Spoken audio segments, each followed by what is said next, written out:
వీక్షకులందరికీ నమస్కారం. అమరావతి రాజధానిలో అంతర్జాతీయ విమానాశ్రయం అనగానే కొన్ని పేటీఎం డాగ్స్ రెచ్చిపోతా ఉన్నాయి. అయితే దీని మీద పురపాలక మంత్రి నారాయణ గారు మరోసారి క్లారిటీ ఇచ్చారు. అమరావతి రాజధానికైతే అంతర్జాతీయ విమానాశ్రయం తప్పనిసరి, తప్పకుండా మేము దానికోసం అన్ని ఏర్పాట్లు చేస్తామంటూ చెప్పారు. భూ సమీకరణకు వెళ్తాము. భూమి గనక ఇవ్వడానికి రైతులు ముందుకు రాకపోతే మార్కెట్ రేటు ప్రకారం భూసేకరణకు వెళ్తాము. 2013 భూసేకరణ చట్ట ప్రకారం 300% అధికంగా డబ్బు చెల్లించి భూమిని కొనుగోలు చేస్తామని చెప్పేసి మంత్రి నారాయణ గారు అయితే స్పష్టంగా చెప్పడం జరిగిపోయింది. అయితే ఎయిర్పోర్ట్ పెట్టడం అనేది మంత్రి నారాయణ గారి చేతిలోనో ముఖ్యమంత్రి చంద్రబాబు నాయుడు గారి చేతిలోనో ప్లేస్ నిర్ణయం చేయడం అనేది వీళ్ళిద్దరి చేతిలో ఉండదు. కేంద్ర విమానయాన సంస్థ కీలకమైనటువంటి ఇంజనీర్లు ఆయా ప్రాంతాలను పరిశీలించి ఆ ప్రాంతాల్లో కొండలు లోయలను పరిశీలించి విమాన ప్రయాణానికి అనుకూలమైన ప్రదేశాన్ని పరిశీలించి విమానాశ్రయ ప్రాంతానికి అనువైన ప్రదేశాలు ఒక 2-3 ప్రదేశాలు అయితే ప్రభుత్వం ఇంజనీర్లకైతే చూపించడం జరుగుతుంది. ఆ ప్రాంతంలో విమానాలు ల్యాండ్ అవడానికి అనుకూలమైన వాతావరణాలు ఉన్నాయా లేవా అని పరిశీలించడానికి అది విమానయాన శాఖకు సంబంధించిన మ్యాటర్. ఇక అమరావతి రాజధానిలో అంతర్జాతీయ విమానాశ్రయానికి 5,000 ఎకరాలు ఖచ్చితంగా కావాలని అంటున్నారు. అయితే కొంతమంది ఏమైనా వీడియోలు చేస్తున్నారంటే గన్నవరం ఎయిర్పోర్ట్ లో పట్టుమని సంవత్సరానికి 10 లక్షల మంది ప్రయాణికులు కూడా దిగడం లేదు. శంషాబాద్ లో 2,40,00,000 మంది ప్రయాణికులు ఏటా ప్రయాణం చేస్తా ఉన్నారు. అందులో 50 లక్షల మంది విదేశీ ప్రయాణికులే ఉన్నారు. అయితే గన్నవరం ఎయిర్పోర్ట్ కే దిక్కు లేదు, ప్రయాణికులే లేరు. మరి అమరావతి అంతర్జాతీయ విమానాశ్రయం నిర్మిస్తారా అని సెటైరికల్ పేలుస్తా ఉన్నారు. అమరావతిలో సాఫ్ట్వేర్ కంపెనీలు రావాలి అంటే, ఎక్కువగా ఎంప్లాయ్మెంట్ క్రియేట్ అవ్వాలి అంటే అంతర్జాతీయ విమానాశ్రయం అవసరం అనేది తప్పనిసరి. ఒకవైపు గుంటూరు నగరం, మధ్యలో మంగళగిరి,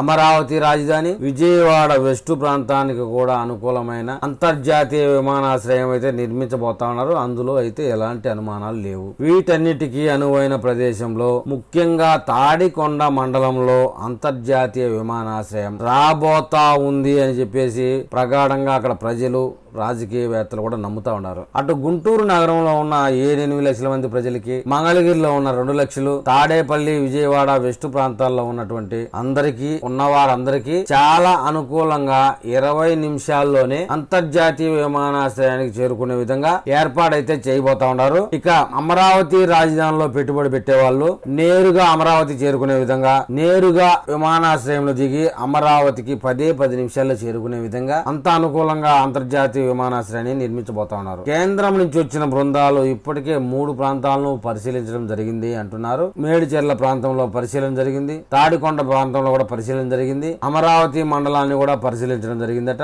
మరొక మైలవరం ప్రాంతంలో కూడా పరిశీలించడం జరిగిందని చెప్తున్నారు. అయితే మైలవరం అయితే మళ్ళీ గుంటూరుకు దూరం అవుతుందనే భావనలో ఉన్నారట. తాడికొండ ప్రాంతంలోనే ఎక్కువ మొగ్గు చూపుతున్నట్లుగా సమాచారం. ఆ కమిటీ అయితే మొత్తం మీద ఆ ఏరియాలోనే ఆసక్తి చూపినట్టు చెప్తా ఉన్నారు. సహజంగా ఒక ఎయిర్పోర్ట్ ఉంటే ఇంకొక ఎయిర్పోర్ట్ 150 కిలోమీటర్ల దూరంలో ఉండాలనే నియమం అయితే ఉంది. ఇప్పుడు హైదరాబాద్ లో బేగంపేట ఎయిర్పోర్ట్ ఉండగా ఉదాహరణకి శంషాబాద్ ఎయిర్పోర్ట్ అయితే నిర్మించడం జరిగింది. హైదరాబాద్ లో బేగంపేట ఎయిర్పోర్ట్ కి, శంషాబాద్ ఎయిర్పోర్ట్ కి మరియు వరంగల్ ఎయిర్పోర్ట్ కి 150 కిలోమీటర్ల డిస్టెన్స్ కూడా లేదు. అదే మాదిరిగా ఢిల్లీలో అయితే 3 ఎయిర్పోర్ట్లు ఉన్నట్టుగా చెప్తా ఉన్నారు. అవసరాలను బట్టి రూల్ మారుతాయంటున్నారు. సహజంగా ఎక్కువ మంది ప్రయాణికులు లేని ప్రాంతంలో అలాంటి నిబంధనలు అయితే అమలు చేస్తారు. ఇక బాంబేలోనో, ఢిల్లీలోనో, కోల్కతాలోనో అయితే, ముఖ్యంగా హైదరాబాద్ లోనో అయితే ఇలా పెద్ద పెద్ద నగరాలు ఎత్తుకుంటే ప్రతి నగరంలో 2-3 ఎయిర్పోర్ట్లు ఉండడం సహజంగా మారిపోయింది. ఎందుకంటే ప్రముఖులు దిగడానికి ఒక ఎయిర్పోర్టు, గత 40-50 సంవత్సరాల నుంచి వస్తున్న ఎయిర్పోర్టు అలాగానే ఉంచి కొత్త వాటి విషయంలో నిర్మించడానికి అయితే ప్రభుత్వాలు సిద్ధంగా